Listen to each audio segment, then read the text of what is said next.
Welcome back to the Joust About Careers podcast, where you can learn about careers from the people who are actually in the trenches every day. I'm your host, Brian Bret, and I want to see all people make good career and life decisions. These highlights feature Bret Nye, the community editor of the Courier in Findlay, Ohio. The highlights focus on what he does as the community editor, the route he took as a writer and teacher before focusing on journalism, and the positives and negatives of the career. If you like what you hear from Bret and would like to learn more about his career journey, you can always watch the full interview. And if you find this podcast useful, please share it with someone else who could benefit from it. Enjoy the show, and I'll see you back here weekly for new episodes.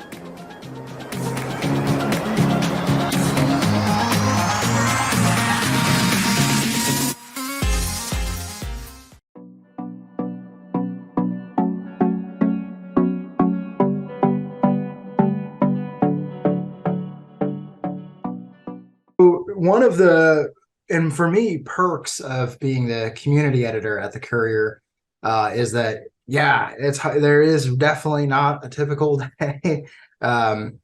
Basically, the main task is I'm kind of managing the newsroom, managing anything that gets to our website or print paper in some capacity. So obviously, we have a team of reporters that are out covering things, providing information, writing features about people or projects happening in the area.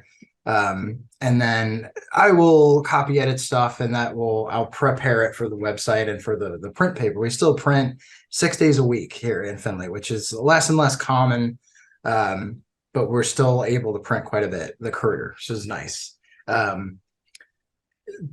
As to what happens, if there might be breaking news that I'll need to sort of captain as we go, there could be events will come up that we'll need to make sure to get to and handle. Lots of phone calls of every imaginable variety, from news tips to something that happened 30 years ago. Can you find it in your archives? I mean, it's just it's all over the place. But if excitement and just kind of having a different day every day is of interest to you, like it is to me, then this is pretty good position. So community editor, you used to call it, it's sort of like managing editor. It's like I said, kind of leading the charges with news, and sports, basically, although I don't do as much actual sports writing or editing or anything. But essentially just making sure that, every day, by the end of the night, we've got a newspaper in the morning with things in it to read. So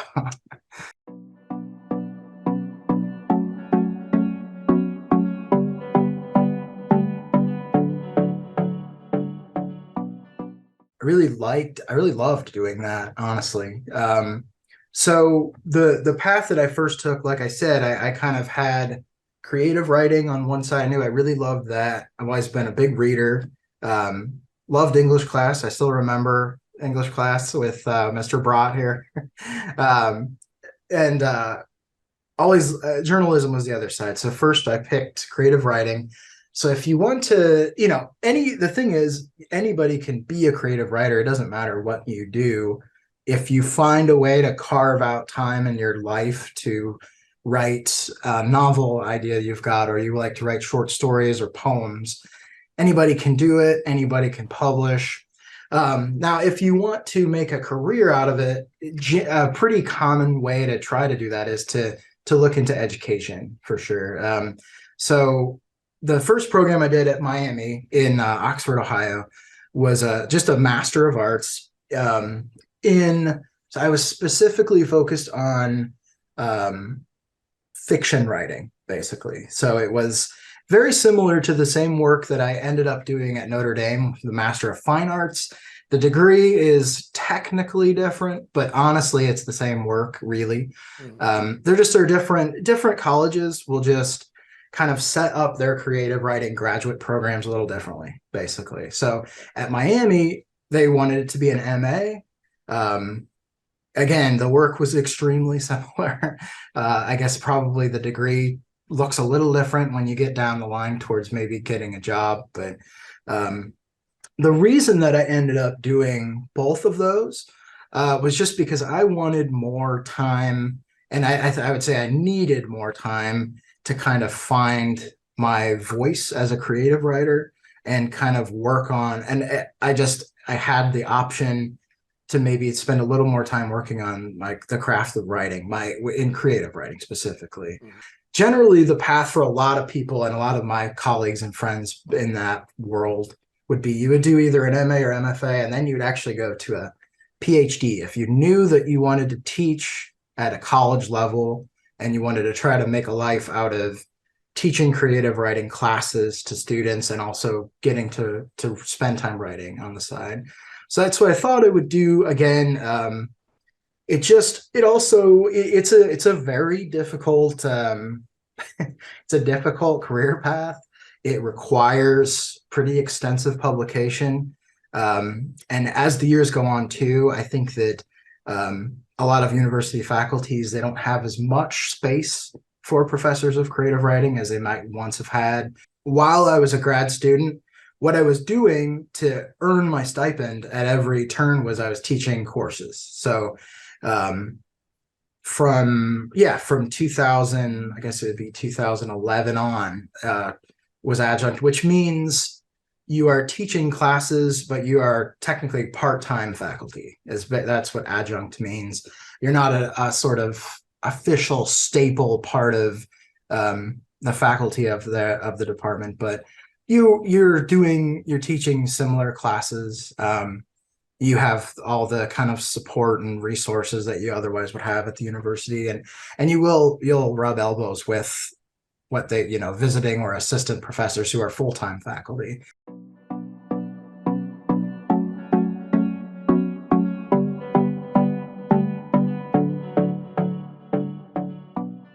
The best thing about being a journalist is knowing that no matter the scale that you're working at, whether it's at the New York Times or a smaller paper like the Review Times in Fostoria, which I also collaborate with because we are owned by the same company. You know that the work that you're doing is it's helpful to people. It is either giving them information that they need or want, or it is illuminating something in a way that will, kind of make people think a little differently about how the systems, local political governmental systems work, thinking about how maybe even greater state or national education systems work, and political systems, things like that. Or even if it's a profile on a local person that's doing something really interesting with their life, you're not so much doing the kind of investigative thing at that point. But for me, it's kind of illuminating a person's life and helping them to tell their story in a way that they might not be able to do otherwise. I mean, everybody has access to Facebook and Twitter and probably many newer things that I don't know as much about. But it's different for someone to just kind of blurt out what happened to them that day or what they're doing. It's another to kind of work with a person and craft their story and kind of put it in a way that is understandable and very palatable for a larger amount of readers. I would say there's probably two main things to keep in mind about the industry right now. The one thing is that the industry is shifting rapidly right now. The Courier, we happen to, since we're partly because we're a local paper and partly because I think there's an emphasis on it, we do still print papers, but that's less and less common. And we are well into our phase of trying to figure out how to migrate our readership onto our website, basically. And we also have an e-edition, so it looks exactly like the paper, but you read it on your tablet or your phone or whatever. So there's that change, and that change has been going on for more than a decade already. There's many other changes too. There's the way that we think about the way that we consume news is completely different than it was 5 years ago and before then.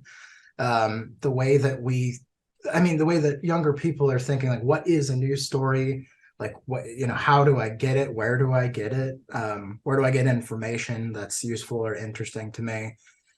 All that stuff is in flux. So that's not necessarily a bad thing. I mean, overall, it's not. It just is the way that the world is changing. But for someone who's learning the craft of writing informed and, as objective as possible and like ethical journalism, it would be a difficult thing to do in school now compared to when I was in college. I would say it was. Thank you for making the Joust About Careers podcast part of your day. I hope you learned valuable information from this career story.